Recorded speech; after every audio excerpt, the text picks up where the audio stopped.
ಪ್ರೀತಿಯ 8ನೇ ತರಗತಿ ವಿದ್ಯಾರ್ಥಿಗಳೇ, ಇವತ್ತಿನ ದಿನ ನಾವು ಬೆಳೆಯ ಉತ್ಪಾದನೆ ಮತ್ತು ನಿರ್ವಹಣೆ. ಈಗಾಗಲೇ ನಾನು ಈ ಪಾಠವನ್ನ ಆಲ್ರೆಡಿ ಈ ಪಾಠ ಮುಗಿದಿದೆ ಅಲ್ವಾ?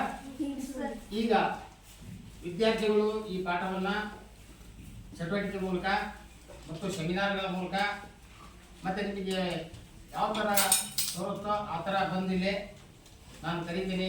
ಒಬ್ಬೊಬ್ಬರಾಗಿ ಬಂದು ಈ ಬೆಳೆ ಉತ್ಪಾದನೆ ಮತ್ತು ನಿರ್ವಹಣೆ ಬಗ್ಗೆ ನಮ್ಮ ವಿಷಯವನ್ನು ಮಂಡಿಸ್ಬೇಕಂತ ಈ ವಿದ್ಯಾರ್ಥಿಗಳಲ್ಲಿ ಕೇಳ್ಕೊಳ್ತೀನಿ. ಇವತ್ತಿನ ದಿನ ಮೊದಲನೇದಾಗಿ ಶ್ರೀಧರ ಅಂತ ಒಬ್ಬ ವಿದ್ಯಾರ್ಥಿ ಬೆಳೆಯ ಬಗ್ಗೆ ಕೆಲವು ವಿಚಾರಗಳನ್ನು ಮಂಡಿಸ್ತಾ ಇದ್ದೇನೆ. ಶ್ರೀಧರ ಬಾರ್ದು.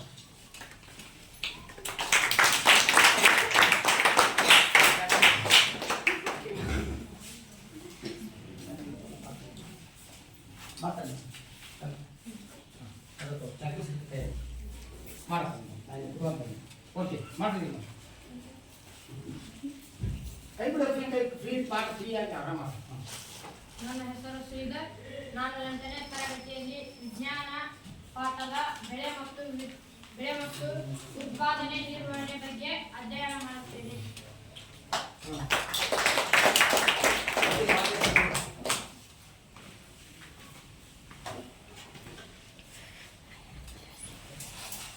ಅದರ ಅವಶ್ಯಕತೆ ಇಲ್ಲ, ಆರಾಮಾದ್ರೆ.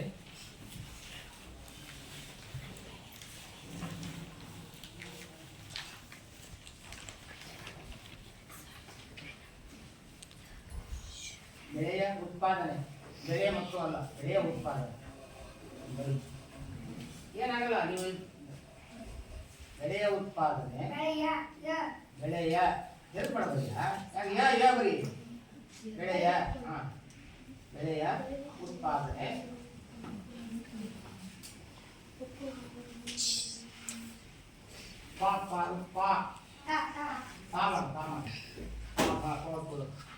ಉತ್ಪಾದನೆ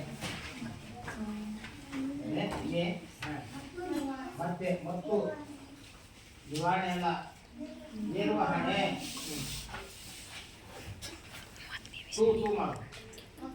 ಮತ್ತು ನಿರ್ವಹಣೆ ಸರಿ.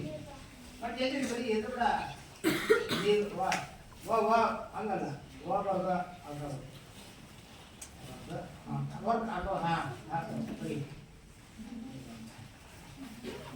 ಎಷ್ಟೊಂದು ಮಾಡ್ತಿದ್ರೆ ಅದು ಹಣೆ ಹಣೆಯಲ್ಲ ನಾವಂತೂ ನೋಡೋಣ ನೇ ಮಾಡು ಅದನ್ನ ನೇ ಮಾಡೋ ಯಾಕೆ ಮಾಡು. ಬೆಳೆ ಎಂದರೇನು? ಮೊದಲ ಹಂತ. ಬೆಳೆ ಎಂದರೆ ಒಂದು ನಿರ್ದಿಷ್ಟ ಸ್ಥಳದಲ್ಲಿ ಬೆಳೆಯುವ ದೊಡ್ಡ ಪ್ರಮಾಣದಲ್ಲಿ ಬೆಳೆಯುವ ಸಸ್ಯಗಳನ್ನು ಬೆಳೆ ಎನ್ನುವರು. ಬೆಳೆಯಲ್ಲಿ 2 ವಿಧ. ಅವು ರಬಿ ಬೆಳೆ ಅಂಡ್ ಖಾರಿಫ್ ಬೆಳೆ.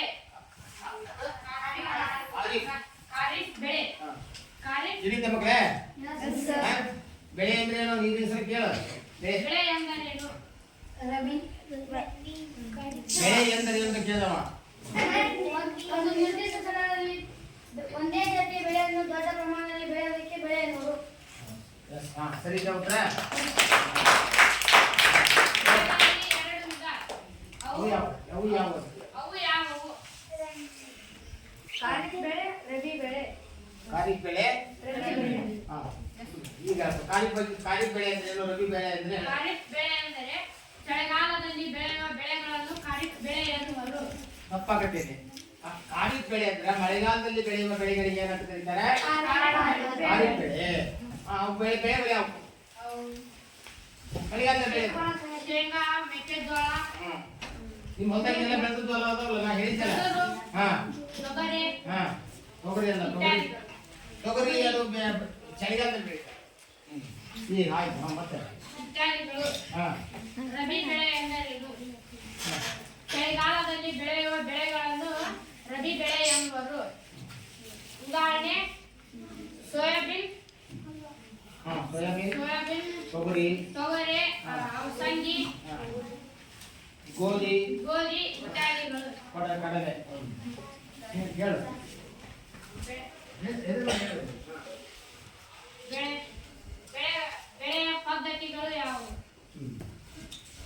ಕೃಷಿ ಪದ್ಧತಿಗಳು. ಹಾ. ಕೃಷಿಯ ಪದ್ಧತಿಗಳು. ಈಗ ಕೃಷಿ ಪದ್ಧತಿ ಅಂದ್ರೆ ನೀನೇ ಹೇಳು.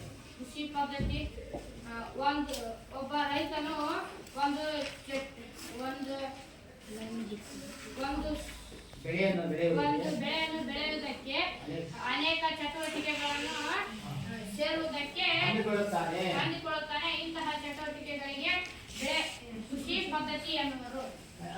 ನೀನೆಲ್ಲ ಅವು ಕೃಷಿ ಪದ್ಧತಿಗಳು ಈಗ ಕೃಷಿ ಪದ್ಧತಿಗಳು ಯಾವುವು? ಕೃಷಿ ಪದ್ಧತಿಗಳು ಮೊದಲನೆಯದು ಮಣ್ಣನ್ನು ಹದಗೊಳಿಸುವಿಕೆ, ಬಿತ್ತನೆ, ಸಾವಯವ ಗೊಬ್ಬರ, ನೀರಾವರಿ, ಕಳೆ ರಕ್ಷಣೆ, ಕೊಯ್ಲು ಸಂಗ್ರಹಣೆ. ಸರಿ, ಈಗ ಏನಾರ ಮತ್ತೆ ಹೇಳ್ತೀಯಾ? ಧನ್ಯವಾದ.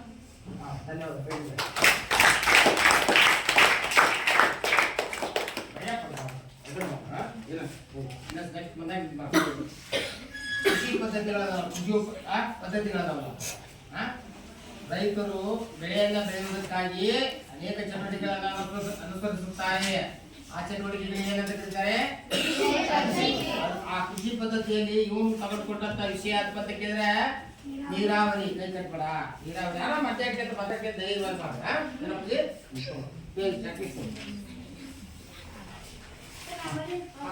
ಬರೀ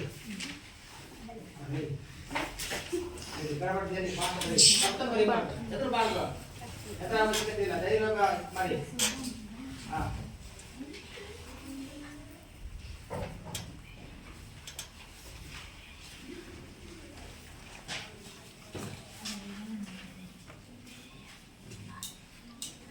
ಉತ್ಪಾದನೆ ಮತ್ತು ಅಲ್ಲಿ ಮುಂಬರಿ ಮತ್ತು ಮತ್ತು ಇದು ಬರೆಯಕ್ ಬರಲ್ಲ. ಬರೀ ಮತ್ತು ನಿರ್ವಹಣೆ,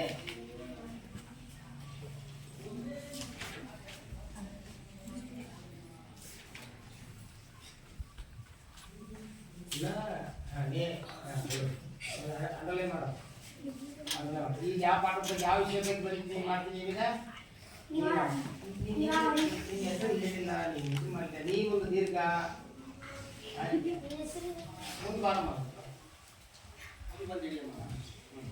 ಮೊದಲನೇದಾಗಿ ಎಲ್ಲರಿಗೂ ಮಧ್ಯಾಹ್ನದ ಶುಭೋದಯಗಳು. ನಾನು ಹೇಳುತ್ತಿರುವ ಅಧ್ಯಯನ ನೀರಾವರಿ. ನನ್ನ ಹೆಸರು ಮುಖಪ್ಪ. ನಾನು 8ನೇ ತರಗತಿಯಲ್ಲಿ ಓದುತ್ತಿದ್ದೇನೆ. ಶ್ರೀ ಗುರು ಮುರುಕೇಶ್ವರ ಪ್ರೌಢಶಾಲೆ ಕಲಕೇರಿ. ಇವತ್ತಿನ ದಿನ ನಾನು ನೀರಾವರಿ ಅಧ್ಯಯನದ ಬಗ್ಗೆ ಕೆಲವು ವಿಚಾರಗಳನ್ನು ತಿಳಿಸುತ್ತೇನೆ. ನೀರಾವರಿ ಎಂದರೆ ನೀರು ಎಲ್ಲ ಸಸ್ಯಗಳು, ಹಣ್ಣುಗಳು, ತರಕಾರಿಗಳು,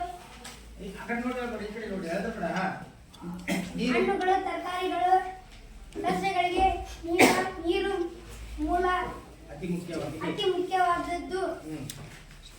ನಮ್ಮ ತಾತ ಮುತ್ತಾತರ ಕಾಲದಲ್ಲಿ ನೀರಿನ ಉಪಕರಣಗಳನ್ನು ಇದ್ದವು. ನೀರಿನ ಆಕಾರಗಳೆಂದರೆ ಬಾವಿ, ಕೊಳವೆ, ಸರೋವರ, ಹಳ್ಳ. ನೀರಿನ ಆಕಾರಗಳು ಯಾವಪ್ಪ? ನೀರಿನ ಪ್ರಮುಖ ಆಕಾರಗಳು ಬಾವಿ,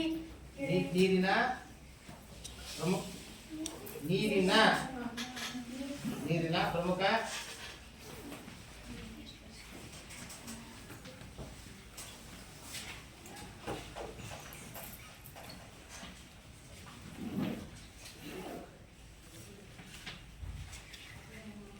ಬಾವಿ,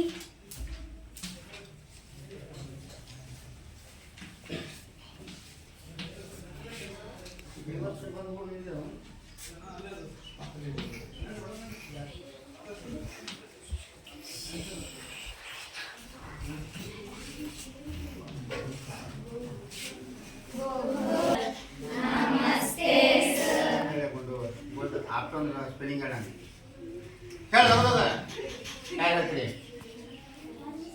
ಆಫ್ಟರ್ ಸ್ಪೆಲ್ಲಿಂಗ್ ಸರಿ ವಿಡಿಯೋ ಮಾಡ್ತೀನಿ.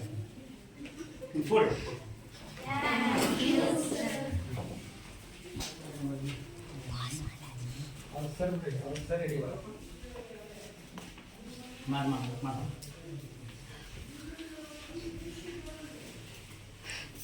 ನಮಗೆ ಮುಖ್ಯವಾದ ನೀರಿನ ಆಕಾರಗಳು ಆಕಾರಗಳು ಹ್ಮ್. ಬಾವಿ, ಹಳ್ಳ, ಕಾಲುವೆ ಇತ್ಯಾದಿಗಳಿಂದ ನಾವು ನೀರನ್ನು ಹಾಯಿಸುತ್ತೇವೆ. ನಮ್ಮ ತಾತ ಮುತ್ತಾತರ ಕಾಲದಿಂದ ಬಂದ ನೀರಿನ ಉಪಕರಣಗಳು ರಹಟ್ ಪಂಪ್, ಕಳುವೆ, ಯಾಕೆ ಗೊತ್ತಿದ್ದಾರೆ ಹೇಳಿ? ಆ, ಈಗ ಈಗ ನೀರಾವರಿಯಲ್ಲಿ ಎಷ್ಟು ವಿಧಗಳಿವೆ? 2 ವಿಧಗಳಿವೆ, ಹೌದಾ? ಸಾಂಪ್ರದಾಯಿಕ ಪದ್ಧತಿ ಮತ್ತೆ ಇನ್ನೊಂದು ಆಧುನಿಕ ಪದ್ಧತಿ. ಆಧುನಿಕ ನೀರಾವರಿ, ಹೌದಾ? ಸಾಂಪ್ರದಾಯಿಕ ನೀರಾವರಿಗಳು ಯಾವುವು ಅಂತ ಕೇಳಿದ್ರೆ ಪ್ರಸನ್ನ ಹೇಳಪ್ಪ. ಸಾಂಪ್ರದಾಯಿಕ ನೀರಾವರಿ ಹೇಳು. ಏಯ್ ಹಗಳು, ಹಾ, ಕಲೆ ಗಂಜೆ ಅದು ರಾಡ್, ರಾಹಟ್ ವಿಧಾನ, ವಿಧಾನ, ಸರಪಳಿ ಪಂಪು, ಸರಪಳಿ ಪಂಪು, ಏತ ನೀರಾವರಿ. ಆಧುನಿಕ ನೀರಾವರಿಗಳೆಂದರೆ ಏತ ನೀರಾವರಿ, ಹನಿ ನೀರಾವರಿ, ಏ ಹನಿ ನೀರಾವರಿ, ತುಂತುರು ನೀರಾವರಿ, ತುಂತುರು ನೀರಾವರಿ ಮತ್ತು ಇನ್ನೊಂದು ಯಾವ್ದು? ಹನಿ ಹನಿ ನೀರಾವರಿ, ನೀರಾವರಿ. ಹೌದಾ? ನೀನು ಹೇಳಿದ್ರು ಕೂಡ ಧೈರ್ಯ ಇದ್ದು ಮಾತಾಡು. ಹಾ, ನೀರಿನ ಆಕಾರಗಳು ಸಾಕು ಬಿಡು, ಮುಗಿತದ. ಹಾ, ಮುಂದೆ ಹೇಳು, ಮುಂದೆ ಹೇಳು ಬೇರೆ. ಈಗ ನೀರಾವರಿ ನೀ ರೈತರ ಮಗ ತಾನೆ. ನೀರಾವರಿ ನಮಗೆ ಪ್ರಾಮುಖ್ಯ ಇದೆ. ಮಳೆ ಇದ್ದಾಗ ನೀರಾವರಿ ಅತಿ ಮುಖ್ಯವಾಗಿರುತ್ತೆ, ಹೌದಲ್ಲ? ಈಗ ಭೂಮಿಯಲ್ಲಿ ನೀರಿನ ಪ್ರಮಾಣ ಕಡಿಮೆ ಆಗಿದೆ. ನೀರು ಮಳೆಯಿಲ್ಲದ ಕಾಲದಲ್ಲಿ ನಾವು ಹಾ, ಬಾವಿ, ಹಳ್ಳ, ಕಾಲುವೆಗಳಲ್ಲಿ ನಾವು ನೀರನ್ನು ತೆಗೆದುಕೊಂಡು ಆ ನೀರನ್ನು ಸಸ್ಯಗಳಿಗೆ ಬಿಡುತ್ತೇವೆ. ಹಾ. ನಾನೀಗ ಒಂದೆರಡು ಪ್ರಶ್ನೆ ಕೇಳುತ್ತೇನೆ. ಹೇಳು. ಆಧುನಿಕ ವಿಧಾನಗಳು ಹೇಳು. ನೀರಾವರಿ ಆಧುನಿಕ ವಿಧಾನಗಳು. ನೀರಾವರಿ ಆಧುನಿಕ ವಿಧಾನಗಳು ಗೊತ್ತಿದ್ದಾಗ ಹೇಳಪ್ಪ, ನೀ ಹೇಳು. ಕೈ ವಿಜಯಲಕ್ಷ್ಮಿ. ತುಂತುರು ನೀರಾವರಿ, ಹನಿ ನೀರಾವರಿ. ತುಂತುರು ನೀರಾವರಿ, ಹನಿ ನೀರಾವರಿ, ಹೌದಲ್ಲ? ಹಾ, ಮತ್ತೆ next ನೀರಾವರಿ ಎಂದರೇನು? ನೀರಾವರಿ ಎಂದರೇನು? ನೀರಾವರಿ ಬೆಳೆಗಳಿಗೆ ನಿಯಮಿತ ಕಾಲಾಂತರಗಳಲ್ಲಿ ನೀರನ್ನು ಒದಗಿಸುವುದಕ್ಕೆ ನೀರಾವರಿ ಎನ್ನುವರು. ನೀರಿನ ಆಕಾರಗಳು ಬಾವಿ, ಕೆರೆ, ಹಳ್ಳ, ನದಿ, ಕಾಲುವೆ ಇತ್ಯಾದಿ. ಧನ್ಯವಾದ. ಕರೆಕ್ಟ್. ಒಂದು ನಿಮಿಷ. ಈಗ ಇವನು ನೀರಾವರಿ ನೀರಿನ ಪ್ರಮುಖ ಆಕಾರಗಳ ಬಗ್ಗೆ ಹೇಳಿದ. ಬಾವಿ, ಹಳ್ಳ, ಕೆರೆ ಅಂತ ಹೇಳಿದ. ಇಲ್ಲಿ ಮತ್ತೇನು ಬರ್ದಾನ? ಸಮುದ್ರ ಮತ್ತು ಸಾಗರ ಅಂತ ಬರ್ದಾನ. ಹಾಗಾದ್ರೆ ಈ ಸಮುದ್ರ ಮತ್ತು ಸಾಗರ ನೀರಾವರಿ ಮಾಡ್ಲಿಕ್ಕೆ ಈ ನೀರು ಉಪಯುಕ್ತ ಆಗಿದೆಯಾ? ನಾನು ಹೇಳಿದ್ದೆ ಸಮುದ್ರ ನೀರನ್ನ ನಾನೀಗ ತೋಟಕ್ಕೆ ಹಾಕ್ಸಿ ಬರ್ತಾ ಇದ್ವಿ. ಅಡಿಕೆ ತೋಟಕ್ಕ, ಬಾಳೆ ತೋಟಕ್ಕ ಹಾಯಿಸ್ಬೋದಾ? ಯಾಕೆ ಬೈ ಹಾಯಿಸ್ ಮಾಡಕ್ ನೀರಾವರಿ? ಉಪ್ಪು ನೀರು. ಹಾಗಾದ್ರೆ ಉಪ್ಪು ನೀರು ತೋಟಕ್ಕೆ ಬರಲ್ವಾ? ಯಾಕೆ ನೀರು ಬರಲ್ಲ? ಆ ನೀರು ಗಡಸು ನೀರು. ಅದರಲ್ಲಿ ಏನಾಗಿರ್ತವೆ? ಲವಣಗಳು ಹೆಚ್ಚಿನ ಪ್ರಮಾಣದಲ್ಲಿ ಕರಗಿರೋದ್ರಿಂದ ಆ ನೀರು ಸಸ್ಯಗಳಿಗೆ ಯೋಗ್ಯವಲ್ಲ. ಉಪ್ಪು ನೀರು ಅರ್ಥಾಯ್ತಾ? ಉಪ್ಪು ನೀರು ಸಸ್ಯಗಳಿಗೆ ಯೋಗ್ಯವಲ್ಲ ವಿಧಾನ. ಸಮುದ್ರ ಮತ್ತು ಸಾಗರ ಇವು ನೀರಿನ ಆಕಾರಗಳು. ಆದರೆ ಸಮುದ್ರ ಮತ್ತು ಸಾಗರದ ನೀರನ್ನ ನೀರಾವರಿಗೆ ಬಳಸುವುದಿಲ್ಲ, ಅರ್ಥಾಯ್ತಾ? ಆದರೆ ನದಿಗಳಲ್ಲಿ ಇರುವಂತಹ ನೀರನ್ನ ಏನ್ ಮಾಡ್ತಾರೆ? ನೀರಾವರಿಗೆ ಬಳಸ್ತಾರೆ, ಹೌದಾ? ಅಂದ್ರೆ ಈ ನೀರಾವರಿ ಯಾವಾಗ ಉಪಯೋಗಕ್ಕೆ ಬರುತ್ತೆ? ಯಾರು ಹೇಳ್ತೀರಿ? ನಾಗರಾಜ್ ಹೇಳಪ್ಪ. ಬೇಸಿಗೆ ಕಾಲದಲ್ಲಿ ಮಳೆ ಹೋದ್ರೆ, ಹೌದಾ, ನಾವು ಬೆಳಿಬೇಕಾದ್ರೆ ಅವಾಗ ನೀರಾವರಿ ಅತಿ ಅವಶ್ಯಕವಾಗಿ ಬೇಕಾಗುತ್ತದೆ, ಹೌದಲ್ಲ? ನೀರು ಒಂದು ಅತ್ಯಮೂಲ್ಯವಾದಂತ ಸಂಪನ್ಮೂಲ, ಹೌದಲ್ಲ? ನಾವು ನೀರನ್ನ ಯಥೇಚ್ಛವಾಗಿ ಬಳಸುವ ಹಾಗಿಲ್ಲ. ಯಾಕಂದ್ರೆ ಕೇಳಿದ್ರೆ ನೀರಿನ ಅಂತರ್ಜಲ ಮಟ್ಟ ಏನಾಗಿದೆ? ಕಡಿಮೆ ಆಗಿದೆ. ಹಾಗಾಗಿ ನೀರನ್ನ ನಾವು ಕಡಿಮೆ ಪ್ರಮಾಣದಲ್ಲಿ ಬಳಸಬೇಕು. ಅಂತಹ ನೀರಾವರಿ ವಿಧಾನಗಳನ್ನ ಬಳಸಬೇಕು. ಅಂತ ಕಡಿಮೆ ನೀರನ್ನ ಬಳಸುವಂತ ನೀರಾವರಿ ಪದ್ಧತಿಗಳು ಯಾವುವು? ಹನಿ ನೀರಾವರಿ, ತುಂತುರು ನೀರಾವರಿ, ಹೌದಲ್ಲ? ಇದಕ್ಕೆ ಸರ್ಕಾರ ಏನ್ ಮಾಡ್ತದೆ? ಉತ್ತೇಜನ ಕೊಡೋದಿಲ್ಲ. ಓಕೆ, ಅದಕ್ಕೋಸ್ಕರ ಮಕ್ಕಳೇ ನೀರಾವರಿ ಬಗ್ಗೆ ತಿಳಿದ? ನೀರಾವರಿ ಅಂದ್ರೆ ಯಾರು ಹೇಳ್ತೀರಿ? ನೀರಾವರಿ ಅಂದ್ರೆ ಹೇಳಪ್ಪ. ಒಂದು ಬೆಳೆಗೆ ನಿರಂತರವಾಗಿ ನೀರನ್ನು ಒದಗಿಸುವುದಕ್ಕೆ ನೀರಾವರಿ ಎನ್ನುವರು. ಒಂದು ಬೆಳೆಯನ್ನ ಬೆಳಿಬೇಕಾದ್ರೆ ನಿಯತ ಕಾಲದಲ್ಲಿ, ಹೌದಲ್ಲ? ನಿಯತ ಕಾಲದಲ್ಲಿ ಯಾವ ಬೇಕಾದ್ರೆ ದಿನ ನೀರು ಬಿಡೋದಲ್ಲ, ನಿಯತ ಕಾಲಾಂತರದಲ್ಲಿ ನೀರನ್ನ ಒದಗಿಸುವುದಕ್ಕೆ ಏನಂತ ಕರೀತಾರ? ಯಾರಿಗೆ ಅರ್ಥ ಆಯ್ತಾ?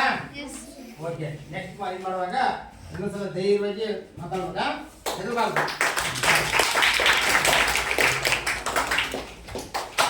ಈಗ ನೆಕ್ಸ್ಟ್ ವಿದ್ಯಾರ್ಥಿ ಪ್ರಸನ್ನ ಅಂತೇಳಿ, ಈತ ನೀವು ಯಾವ ವಿಷಯ ಬಗ್ಗೆ ಮಾತಾಡ್ತೀವಿ? ಮಣ್ಣನ್ನು ಹದಗೊಳಿಸೋದ್ರ ಬಗ್ಗೆ ಹೇಳ್ತಾನೆ. ಕ್ಲೀನಾಗಿ ಕೇಳಿ. ಅವನು ಮೊದಲೇ ಹೇಳ್ತಾನ, ತನ್ನ ಪರಿಚಯ ಮಾಡ್ಕೊಳ್ತಾನೆ, ಹೌದಾ? ಪರಿಚಯ ಮಾಡ್ಕೊಂಡು ನೀನು ಎಲ್ಲರಿಗೂ ಮಧ್ಯಾಹ್ನದ ಶುಭೋದಯಗಳು. ನನ್ನ ಹೆಸರು ಪ್ರಸನ್ನ ಪಾಟೀಲ್. ನಾನು 8ನೇ ತರಗತಿಯಲ್ಲಿ ಓದುತ್ತಿದ್ದೇನೆ. ನನ್ನ ಶಾಲೆಯ ಹೆಸರು ಶ್ರೀ ಗುರು ಮುದುಕೇಶ್ವರ ಪ್ರೌಢಶಾಲೆ ಕಲಿಕೇರಿ. ನಾನು ಇಂದು ಬೆಳೆ ಉತ್ಪಾದನೆ ಮತ್ತು ನಿರ್ವಹಣೆ ಪಾಠದ ಕೃಷಿ ಪದ್ಧತಿಯ ಮೊದಲನೇ ಹಂತ ಮಣ್ಣನ್ನು ಹದಗೊಳಿಸುವಿಕೆ ಬಗ್ಗೆ ಒಂದೆರಡು ಮಾತುಗಳನ್ನು ಮಾತನಾಡುತ್ತೇನೆ.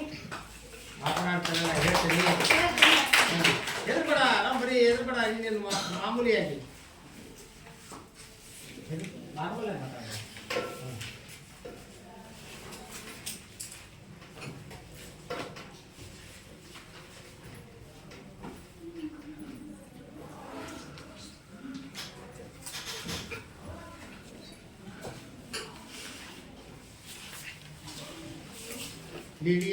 ನಿಮ್ಮೊಂದು ಡಿ ಬರಲ್ಲ, ಅದ ಗೊಳಿಸುವಿಕೆ. ಗೊಳಿಸುವಿಕೆ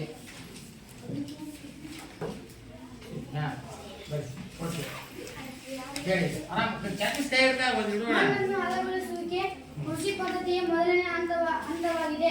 ಮಣ್ಣನ್ನು ಹದಗೊಳಿಸಲು ನೇಗಿಲು ಒಂದು ಪ್ರಮುಖವಾದ ಯಂತ್ರ. ಮಣ್ಣನ್ನು ಹದಗೊಳಿಸುವುದರಿಂದ ಆಗುವ ಲಾಭಗಳು: ಮಣ್ಣಿನಲ್ಲಿದ್ದ ಕ್ರಿಮಿಕೀಟಗಳು ನಾಶವಾಗುತ್ತವೆ.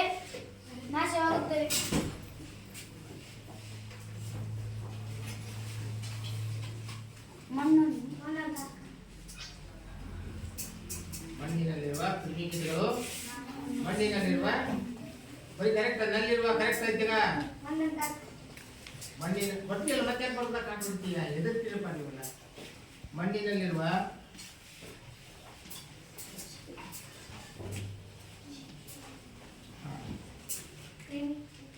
ಕ್ರಿಮಿಕೀಟಗಳು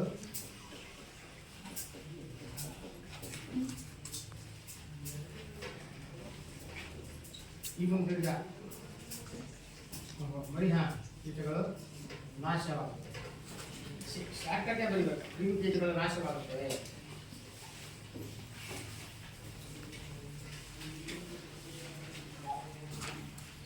ಸರಿ, ಬರೋಣ ಬರೀ ಫಾಸ್ಟ್ ಆಗಿ ನಂಬರ್ 1 ಆಗ್ತದೆ. ಓಕೆ, ನಂಬರ್ 2 ಬರೀ. ಮಣ್ಣಿನ ಫಲವತ್ತತೆ ಹೆಚ್ಚಾಗುತ್ತದೆ. ಫಲವತ್ತತೆ ಹೆಚ್ಚಾಗುತ್ತದೆ ಅಂತ ಬರೀ. ಸಾಕು, ಸಿಂಪಲ್ ಆಗಿ. ಫಲವತ್ತತೆ ಹಗಲೆಲ್ಲ ಬರಬೇಡ, ಮಣ್ಣಿನ ಬರೀಬೇಡ. ಮಣ್ಣಿನ ಫಲವತ್ತತೆ ಏನಾಗುತ್ತದೆ? ಹೆಚ್ಚಾಗುತ್ತದೆ.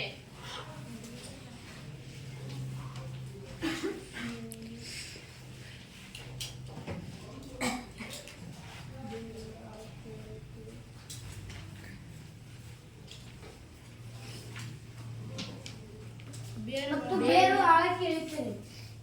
ಬೇರುಗಳು ಆಳಕ್ಕೆ ಇಳಿಯುತ್ತವೆ.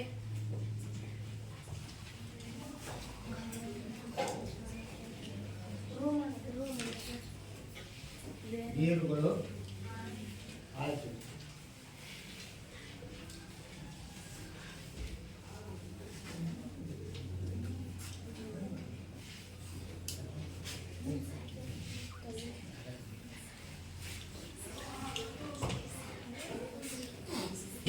ಮತ್ತು ಬಿತ್ತನೆ ಮಾಡಲು ಸಹಾಯವಾಗುತ್ತದೆ.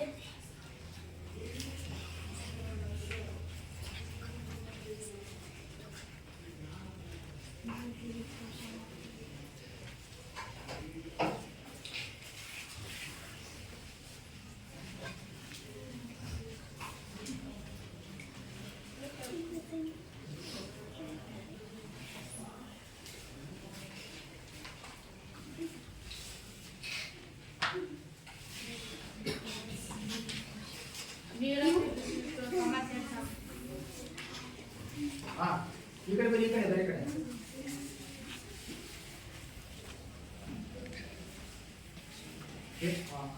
ಬರ್ದ ಮೇಲೆ ಇನ್ನೊಂದ್ಸಲ ಹೇಳೋದು. ಮತ್ತೆ ಇವ್ರು ಕೇಳು, ಮತ್ತೆ ಅವರು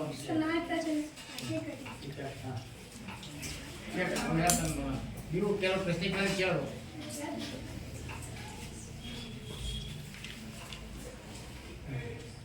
ನೀರನ್ನು ಹಿಡಿದಿಟ್ಟುಕೊಳ್ಳುವ ಸಾಮರ್ಥ್ಯ ಹೆಚ್ಚಾಗುತ್ತದೆ. ಹಿಡಿದಿಟ್ಟುಕೊಳ್ಳುವ, ಈ ಕಡೆ ಕೇಳ್ರಿ, ಹಿಡಿದಿಟ್ಟುಕೊಳ್ಳುವ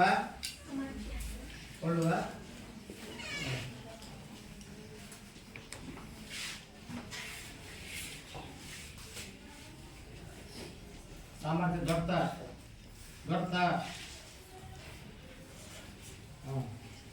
ಅರ್ಕ ಒತ್ತು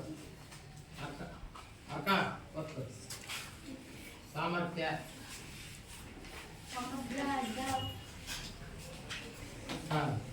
ಅಷ್ಟೇ, ಸಾಮರ್ಥ್ಯ ಹೆಚ್ಚಾಗುತ್ತದೆ.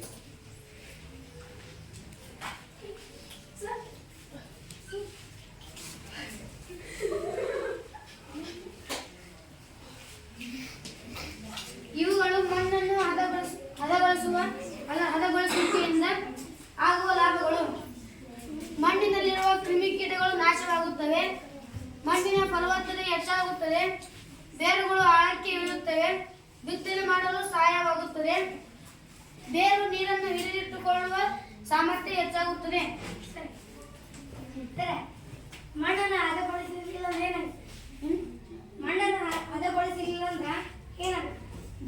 ಬೆಳೆಯಲು ಸುಲಭವಾಗುವುದಿಲ್ಲ. ಮಣ್ಣಿನಲ್ಲಿರುವ ಕ್ರಿಮಿಕೀಟಗಳು ಬೆಳೆಯನ್ನು ನಾಶ ಮಾಡುತ್ತವೆ. ಮತ್ತೆ ಹೇಳು, ಬಿತ್ತನೆ ಮಾಡಾಕ ಸರಿಯಾಗಲ್ಲ, ಹೌದಲ್ಲ? ಬೆಳೆ ಮಣ್ಣನ್ನು ಚೆನ್ನಾಗಿ ಬರಲ್ಲ, ಫಸಲು ಏನು ಬರಲ್ಲ, ಚೆನ್ನಾಗಿ ಬರಲ್ಲ ಅಂತ ಹೇಳ್ಬೇಕು. ಹೆದರಬಾರ್ದು, ಹೇಳ. ಮಣ್ಣನ್ನು ಹದಗೊಳಿಸುವಿಕೆ ಮಾಡುವ ಪ್ರಮುಖ ಯಂತ್ರ ನೇಗಿಲು. ಅಂದ್ರೆ ಉಳುಮೆ ಮಾಡಕ್ಕ ಬಳಸುವಂತ ಒಂದು ಯಂತ್ರ ಅದು ನೇಗಿಲು ಎಲ್ಲ ನೋಡಿರಲ್ಲ? ನೇಗಿಲು ನೋಡಿರಿ, ಹೌದಾ? ಕೇಳ್ಬೇಕು, ನಿಮ್ಗೆ ಏನ್ ತಿಳಿತಿದೆ?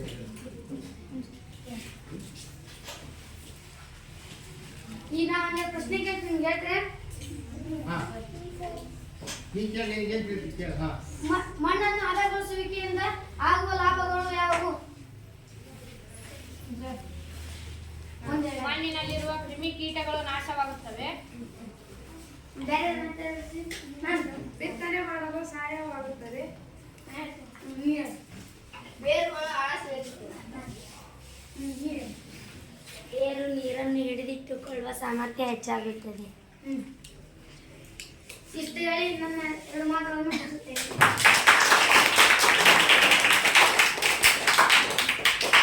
ಏನಿಲ್ಲ, ಇಲ್ಲಿ ನೋಡಿ, ವಿಷಯ ತಿಳ್ಕೊಂಡಿದ್ದ ವಿಷಯನ ಇಲ್ಲಿ ಬಂದು ಮಂಡನೆ ಮಾಡೋದು ಅಷ್ಟೇ. ಅರ್ಧತಾ? ಏನು ತಿಳ್ಕೊಂಡಿರಿ ಅದು ಬಂದು ಹೇಳ್ಬೇಕಷ್ಟೇ, ಅರ್ಧತಾ? ಸರಿ, ಈಗ ಬಾರ ಮನೆಗೆ ನೀನು ಯಾವ ಬಗ್ಗೆ ಮಾತಾಡ್ತೀಯಮ್ಮ? ನೀರಾವರಿ ಬಗ್ಗೆ. ನಿನ್ನ ಹೆಸರು ಎಲ್ಲ ಹೇಳಿ, ಕೈ ಕಟ್ಬೇಡ.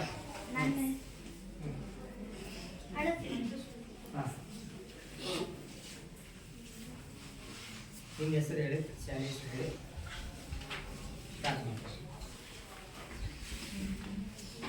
ನನ್ನ ಹೆಸರು ಗೌರಮ್ಮ. ನನ್ನ ಶಾಲೆ ಹೆಸರು ಶ್ರೀ ಗುರು ಮುದುಕೇಶ್ವರ ಪ್ರೌಢಶಾಲೆ. ನಾನು ಬೆಳೆ ಮತ್ತು ಉತ್ಪಾದನೆಯ ನಿರ್ವಹಣೆ ಪಾಠದ ಒಂದು ಸೆಮಿನಾರ್ ಮಾಡ್ತಿದ್ದೇನೆ ನೀರಾವರಿ ಬಗ್ಗೆ. ಕೈ ಕಟ್ಬೇಡ ಅಂತ ಹೇಳಿ, ನೀನು ಹೆದರ್ಬೇಡ ಅಂತ ಹೇಳಿಲ್ಲ. ಹೆದರಿದ್ರೆ ಏನು ಆಗಲ್ಲ. ಈ ಕಡೆ ಮಕ್ಕಳು ನೋಡಿ ಇದು ಮಾಡು, ಮಕ್ಕಳ ಕಡೆ ನೋಡಿ, ಮಕ್ಕಳು ನೋಡಿ ಮಾಡು. ಯಾರು ಬರೆಯೋದು? ನೀರಾವರಿ ಮಾಡ್ತೀಯಾ? ಹಾಂ, ನೀರಾವರಿ ಬಗ್ಗೆ ಮಾಡ್ತೀವಿ. ನೀರಾವರಿ ಎಷ್ಟ ಬರೀ ಸಾಕ? ಇದಕ್ಕೆ ಜಾಸ್ತಿ ಕೇಳಬೇಕು. ನೀರಾವರಿ ಎಂದರೆ ಯಾರು ಹೇಳ್ತೀರಿ? ನೀರಾವರಿ ಅಂದ್ರೆ ಯಾರು ಹೇಳ್ತೀರಿ ಅಂತ? ಬೆಳೆಗಳಿಗೆ ನಿಯತ ಕಾಲಾಂತರಗಳಲ್ಲಿ ನೀರನ್ನು ಒದಗಿಸುವುದಕ್ಕೆ ನೀರಾವರಿ ಎನ್ನುವರು. ಎಲ್ಲ ಬೆಳೆಗಳಿಗೆ ವಿಭಿನ್ನವಾಗಿ ನೀರನ್ನು ಒದಗಿಸುವುದಕ್ಕೆ ನೀರಾವರಿ ಅನ್ನೋರು. ಅದರ ಇಂಗ್ಲಿಷ್ ಒಳಗೆ ಏನಂತ ಯಾರು ಹೇಳ್ತೀರಿ? ಈ ನೀರಾವರಿ ಇಂಗ್ಲೀಷ್ನಾಗ ಏನಂತ ಇರಿಗೇಷನ್. ಎಂತ ಇರಿಗೇಷನ್. ಏನೇನೆ ಇರಿಗೇಷನ್. ಹಾ ಸ್ಟಾರ್ಟ್ ಮಾಡಿ. ಸಸ್ಯಗಳಿಗೆ ದ್ಯುತಿ ಸಂಶ್ಲೇಷಣೆ ಮಾಡೋದಕ್ಕೆ ನೀರು ಬೇಕಾ ಬೇಡ? ನೀರು ಎದಕ್ಕೆ ಯೂಸ್ ಐತೆ ಯಾರು ಹೇಳ್ತೀರಿ? ಜಸ್ಟ್ ನೀರು ಉಪಯೋಗ ಕೇಳಿದ್ದೆವು. ನಮ್ಮ ಮಾನವ ಬದುಕುವುದಕ್ಕೆ ನೀರು ಉಪಯೋಗವಾಗುತ್ತದೆ. ಅಷ್ಟೇನಾ? ಮತ್ತೆ ಸಸ್ಯಗಳ ಉಸಿರಾಡಕ್ಕೆ ನೀರು ಬೇಕು. ಸಸ್ಯಗಳು ಉಸಿರಾಡಕ್ಕೆ ಬದುಕಾಕೆ. ಮತ್ತೆ ಯಾರು ಹೇಳ್ತೀರಿ? ಮತ್ತೆ ಅದು ನೀರಿನ ಉಪಯೋಗ ಏನೈತಿ? ಯಾರು ಹೇಳ್ತೀರಿ? ನೀರು ರಾಸಾಯನಿಕ ಗೊಬ್ಬರವನ್ನು ತಯಾರು ಮಾಡಕ್ ಬೇಕು. ಕಾರ್ಖಾನೆಗಳಿಗೆ ಬೇಕು. ಮತ್ತ ಸಸ್ಯಗಳಿಗೆ ಜಾಸ್ತಿ ಬೇಕು. ಮನುಷ್ಯರಾಗ ಒಂದು ಪ್ರಾಣಿಗಳಿಗೂ ಬೇಕು ನೀರು. ಒಂದೊಂದು ಕ್ರಿಮಿಕೀಟಕ್ಕೂ ಬೇಕು. ನೀರಿಲ್ಲ ಅಂದ್ರೆ ಎಲ್ಲವೂ ಸತ್ಯ. ಪ್ರತಿಯೊಂದು ಜೀವರಾಶಿಗೂ ನೀರು ಬೇಕು. ಹೌದಾ? ನೀರು ಅಷ್ಟೇ ಅಲ್ಲ, ಅಡಿಗೆ ಮಾಡಕ್ಕೆ, ಬಟ್ಟೆ ಒಗಿಲಿಕ್ಕೆ, ಹೌದಲ್ಲ? ಇಂತಹ ನೀರು ಎಲ್ಲಿದೆ? ನಮ್ಮ ಜಗತ್ತಿನಲ್ಲಿ, ನಮ್ಮ ಭೂಮಿಯಲ್ಲಿದೆ, ವಾತಾವರಣದಲ್ಲಿದೆ. ಹೌದಲ್ಲ? ಪಂಚಗಡ್ಡೆ ರೂಪದಲ್ಲಿ, ಹಿಮ ರೂಪದಲ್ಲಿದೆ, ಹಿಮಾಲಯದಲ್ಲಿ. ಹೌದಲ್ಲ? ಬೆಳೆಗಳನ್ನು ಬೆಳೆಯಲು ನೀರು ಬೇಕೋ ಬೇಡ? ಯಾವ ಬೆಳೆ ಅನ್ನೋದು ತೋರಿಸ್ತೀವಿ ನೋಡಿ. ಇದ್ರೊಳಗೆ ಜಾಸ್ತಿ ಬೆಳೆ ಯಾವ ಬೆಳೆ ನೀರು ಬೇಕು ಜಾಸ್ತಿ? ಮತ್ತ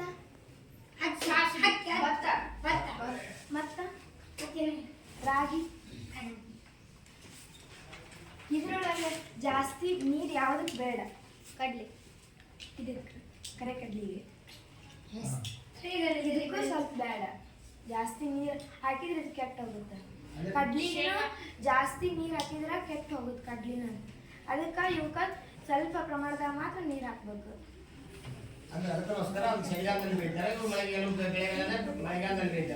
ನೀರಾವರಿಯ ಆಧುನಿಕ ವಿಧಾನಗಳು ಯಾವುವು?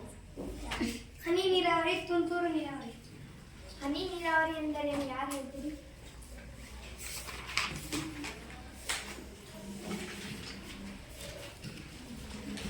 ಈ ವಿಧಾನದಲ್ಲಿ ನೀರನ್ನು ಹನಿ ಹನಿಯಾಗಿ ಸಸ್ಯಗಳಿಗೆ ಬೀಳೋದರಿಂದ ಹನಿ ನೀರಾವರಿ ಎನ್ನುತ್ತಾರೆ. ಹನಿ ನೀರಾವರಿ ಇಂಗ್ಲಿಷ್ ಒಳಗೆ ಏನಂತ ಯಾರು ಹೇಳ್ತೀರಿ? Drip irrigation.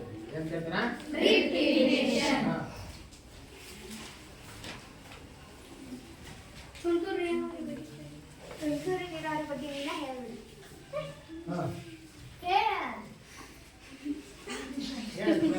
ತುಂತುರು ನೀರಾವರಿ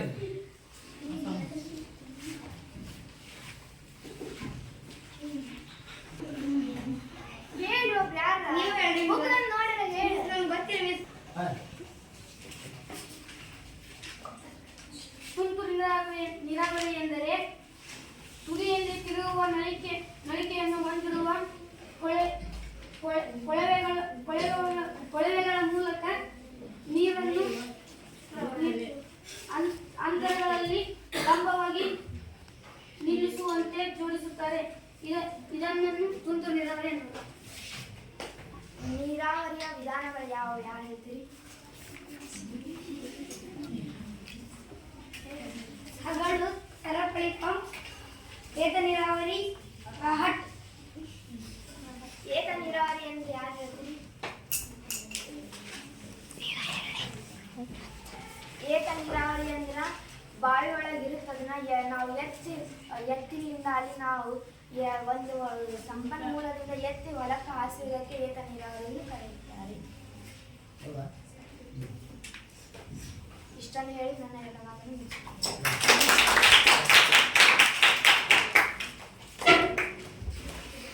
ಪ್ರೀತಿಯ ವಿದ್ಯಾರ್ಥಿಗಳೇ, ಇಲ್ಲಿವರೆಗೂ ಕೆಲವು ವಿಚಾರಗಳನ್ನು ನೀವು ಹೇಳಿದ್ರಿ. ಆದ್ರೆ ನಿಮ್ಗೆ ಇಲ್ಲಿ ಬಂದಾಗ ಏನಾಗುತ್ತೆ ಗೊತ್ತಾ? ಭಯ ಆಗುತ್ತೆ. ಏನು ಹೇಳ್ಬೇಕಂದ್ರೆ ನೀವು ಮನೆಯಾಗ ರೆಡಿಯಾಗಿ ಬಂದಿರ್ತೀರಿ, ಹೇಳೋಕ್ಕಾಗಲ್ಲ, ಅವ್ನು ಮರ್ತು ಬಿಡ್ತೀರಿ. ಹೌದಾ? ಕೆಲವು ಪದಗಳು ಬರಲ್ಲ. ಆ ಭಯ ಹೋಗ್ಬೇಕು. ಆ ಭಯ ಹೋಗ್ಬೇಕಂತಲೇ ನಾವು ನಿಮಗೆ ಇದು ಮಾಡೋದು ಸೆಮಿನಾರ್ ಅಂತ ಹೇಳಿ. ಹೌದಾ? ನೆಕ್ಸ್ಟು ಕ್ಲಾಸ್ಗೆ, ನೆಕ್ಸ್ಟ್ ಪಾಠಕ್ಕೆ ಏನು ಮಾಡೋಕ್ಕಂತಿದ್ರೆ ಒಬ್ಬೊಬ್ಬರಿಗೆ ಇಷ್ಟಿಷ್ಟು ವಿಷಯ ಅಂತ ಇರುತ್ತೆ. ಅದನ್ನ ಮತ್ತೆ ನೀವು ಬೇರೆ ಬೇರೆ ವಿಷಯಗಳನ್ನ ಕಲೆಕ್ಟ್ ಮಾಡಿ ಏನು ಮಾಡಬೇಕು, ಕೇಳಬೇಕು. ಹೌದಾ? ಈಗ ನಾವು ಹೆಂಗೆ ಟೀಚರ್ಸ್ ಹೆಂಗೆ ಹೇಳ್ತಾರಲ್ಲ ಶಿಕ್ಷಕರು, ಅದೇ ಥರ ನೀವು ಬೇರೆ ಬೇರೆ ವಿಷಯಗಳನ್ನು ತಿಳ್ಕೊಂಡು ಇಲ್ಲಿ ಬಂದು ಮಕ್ಕಳಿಗೆ ಹೇಳ್ಬೇಕು. ನೀವು ಒಬ್ಬ ಟೀಚರ್ ಹಾಕೋತೀವಿ ಆಗ್ತೀರಿ, ಹೇಳ್ತಿರಲ್ಲ? ಹಾಂ, ಮುಂದಿನ ಪಾಠದಲ್ಲಿ ಪ್ರತಿಯೊಬ್ಬರು ಭಾಗಿಯಾಗಬೇಕು. ಜೊತೆಗೆ ಚಟುವಟಿಕೆಗಳನ್ನು ಮಾಡಬೇಕು. ನೀವು ಈಗಾಗಲೇ ನೀವು ಕೃಷಿ ಉಪಕರಣಗಳನ್ನು ಮಾಡ್ಕೊಂಡು ಬಂದಿದ್ರಿ, ಕೃಷಿ ಉಪಕರಣನ ಮಾಡ್ಕೊಂಡು ಬಂದಿದ್ರಲ್ಲ, ಅದೇ ಥರ ನೀವು ತಗೊಂಡ್ಬಂದು ಇಲ್ಲೇ ತೋರಿಸ್ಬೇಕು. ಮತ್ತು ಬೇರೆ ಬೇರೆ ಚಟುವಟಿಕೆಗಳು ಮಾಡಬೇಕು. ಈಗ ಅವರು ವಿದ್ಯಾರ್ಥಿ ತಂತಾಳ ಏಕದಳ ಧಾನ್ಯಗಳು ಮತ್ತು ದ್ವಿದಳ ಧಾನ್ಯಗಳು ಅವ್ರು ಹೇಳಬೇಕಾಯ್ತು, ಇವು ಧಾನ್ಯಗಳು. ಹೌದಾ? ಬೆಳೆಯಲ್ಲಿ ಬರ್ತೇವೆ. ಬೆಳೆಯ 3 ವಿಧಗಳಿವು: ಹಣ್ಣುಗಳು, ತರಕಾರಿಗಳು, ಧಾನ್ಯಗಳು ಅಂತ ಬರುತ್ತೆ. ಹೌದಲ್ಲ? ಇವುಗಳ ಬಗ್ಗೆ ಹೇಳಿ ಪಾಠವನ್ನು ಪ್ರಾರಂಭ ಮಾಡಬೇಕು. ಮಾಡ್ತಿರಲ್ಲ? ನೆಕ್ಸ್ಟ್ ಮಾಡ್ತಿರಲ್ಲ? ನೆಕ್ಸ್ಟ್ ಮುಂದಿನ ಪಾಠ ಕಲ್ಲಿದ್ದಲು ಮತ್ತು ಪೆಟ್ರೋಲಿಯಂ ಬಗ್ಗೆ. ಆ ಪಾಠವನ್ನು ನಾನು ಮಾಡ್ತೇನೆ. ನಾ ಮಾಡಿ ಆದ್ಮೇಲೆ ನೀವು ಅದನ್ನು ಕ್ಲೀನಾಗಿ ಅರ್ಥ ಮಾಡ್ಕೊಂಡು ಮನೆಯಲ್ಲಿ ಓದಿ ಚೆನ್ನಾಗಿ ಬಂದು ಇಲ್ಲಿ ಚಟುವಟಿಕೆ ಮೂಲಕ ನಾವು ಮಾಡಿ ಈ ಸೆಮಿನಾರ್ಗಳನ್ನ ಮಾಡಿ. ಒಟ್ಟು ಏನು ಅಂದ್ರೆ ನಿಮ್ಮಲ್ಲಿ ಏನಿರ್ಬೇಕಂದ್ರೆ ಪಾಠಗಳನ್ನ ಮಾಡ್ಬೇಕಂದ್ರೆ ಭಯ ಇರಬಾರ್ದಲ್ಲ. ಜೊತೆಗೆ ನೀವೆಲ್ಲ ಪ್ರಶ್ನೆಗಳನ್ನು ಕೇಳೋದು, ನಿಮ್ಮಲ್ಲಿ ಒಬ್ಬರಿಗೆ ಇದು ಇರಬೇಕು. ಕೇಳೋದಾಗ್ಲಿ, ಮಾತು ಮಾಡೋದಾಗ್ಲಿ, ಪ್ರಶ್ನೆ ಕೇಳೋದಾಗ್ಲಿ, ಉತ್ತರ ಹೇಳೋದಾಗ್ಲಿ. ಅರ್ಥ ಆಯ್ತಾ? ಮಾಡ್ತಿರಲ್ಲ? ಸರಿ, ಎಲ್ಲರಿಗೂ ನಮಸ್ಕಾರ.